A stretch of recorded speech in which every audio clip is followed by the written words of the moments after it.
6:40 now. The largest black-owned bank in the country was founded right here in New Orleans. Liberty Bank and Trust Company is the only black-owned bank in the U.S. with more than $1 billion in assets. And the bank got its start in the 1970s, and Alden McDonald Jr. was its first president. He stayed in that position for 50 years until recently when he passed the torch to his son Todd. Alden and Todd McDonald sat down together to talk about the journey to this transition and what it means for the future of Liberty Bank and its role in the community. First few years, I didn't think we'd make it together.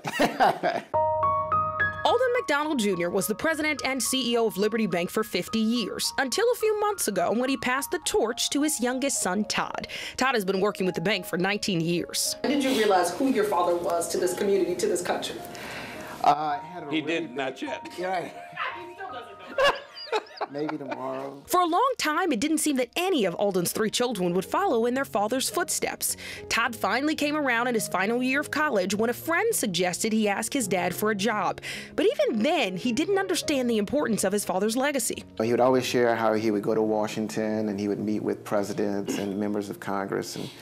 And I used to kind of think he was just, stretching the truth just a little bit. Alden McDonald Jr. doesn't need to stretch the truth because with his life, fact is truly better than fiction. He has indeed met with presidents, but his story starts long before those pictures were taken. Alden was one of the first black people in Louisiana to even work in the banking industry. It was really by mistake.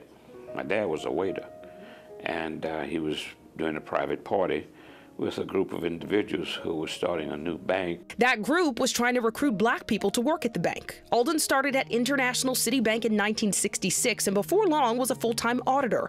Then in 1972, when Alden was only 29 years old, he was asked to be Liberty's president and CEO. Dr. Francis, the chairman of the board of Liberty, he came and asked me, not one time, not 2 times.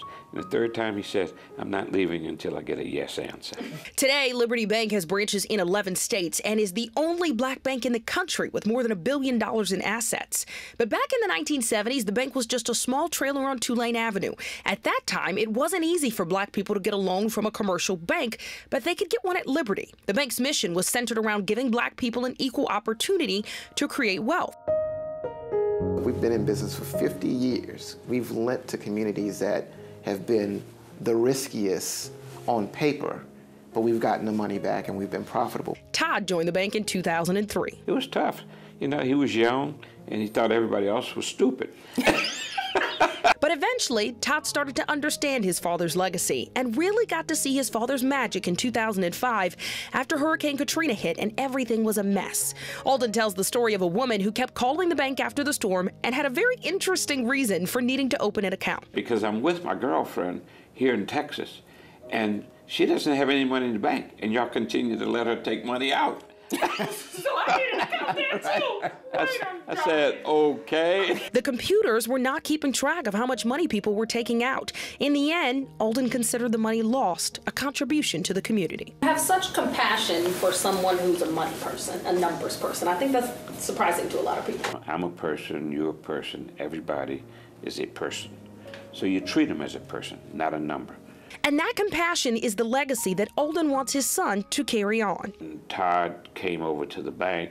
That was the meaning for me. It wasn't the succession, it wasn't the legacy of me, it was the legacy of what this bank means to the community. It might have taken him a few years, but it's clear that Todd truly understands what his father has done for this community. I'm very grateful for him, and it's been a blessing to work together.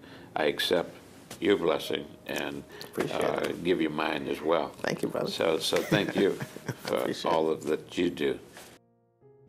And while Alden has stepped down, he is not retired, and he told me that I will know when he's retired because I'll be at his funeral. He made me laugh so much during this story, Eric. He is now the CEO of the bank's holding company, Liberty Financial Holding Company.